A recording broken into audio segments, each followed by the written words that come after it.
নতুন বছরের শুরুতেই থাইবুংয়ে নৃশংস হামলা, পুলিশ নিষ্ক্রিয়তার মুখ্যমন্ত্রীর কাছে প্রাণ ভিক্ষা চাইলেন আহত হৃদয় দাসের পরিবার। থাইবুংয়ের থাংবুং এলাকায় নতুন বছরের প্রথম দিনেই এক নৃশংস হামলার ঘটনায় আতঙ্কিত জীবন কাটাচ্ছে আক্রান্ত হৃদয় দাসের পরিবার। পুলিশের কথিত নিষ্ক্রিয়তার অভিযোগ তুলে তারা শেষ আশ্রয় হিসেবে মুখ্যমন্ত্রী প্রফেসর ডক্টর মানিক সাহার কাছে প্রাণ ভিক্ষা চেয়েছে। গত 31শে ডিসেম্বর রাতে প্রবীর দাস ও অপু দাসের নামক দুজনের পাশবিক আক্রমণে হৃদয় গুরুতর আহত হয়ে মৃত্যুপাংশে ছটফট করছেন। ঘটনার পর থেকে কয়েকদিন অতিবাহিত হয়ে গেলেও পুলিশ কোনো অভিযুক্তকে গ্রেপ্তার করেনি, বরং তারা প্রকাশ্যে ঘুরে বেড়াচ্ছে বলে এই পরিবার জানিয়েছে।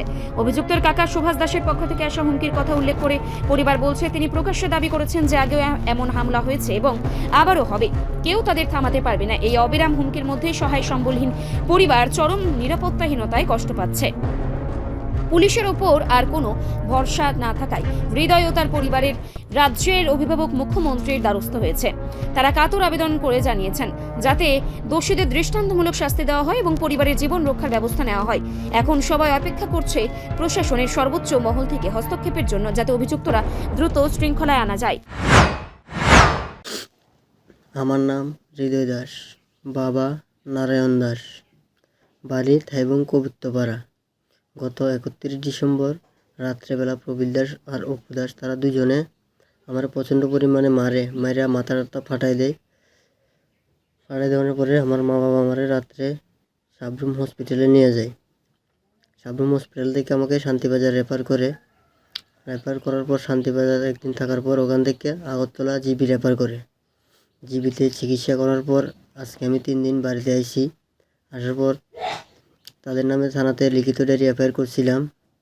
থানা থেকে তারা কিছু করতেছে না, তারা এভাবে বাজারঘাটে ঘোরাঘুরি করতেছে।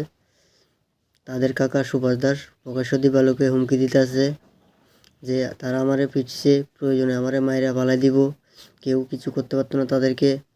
বিজেপি সরকার যতদিন আছে তাদেরকে কেউ কিছু করতে পারতো না। এখন আমি গরিব অসহায় মানুষ, মাননীয় মুখ্যমন্ত্রী স্যারের কাছে হাত জোর করে কইতেছি, আমার প্রাণ ভিক্ষা দেন, আমার পরিবারের সুরক্ষা দেন, আমি যাতে সুস্থভাবে থাকতে পারি এই বিষয়ে উনি যেন দেখেন। রিপোর্ট সংবাদ প্রতীক্ষা।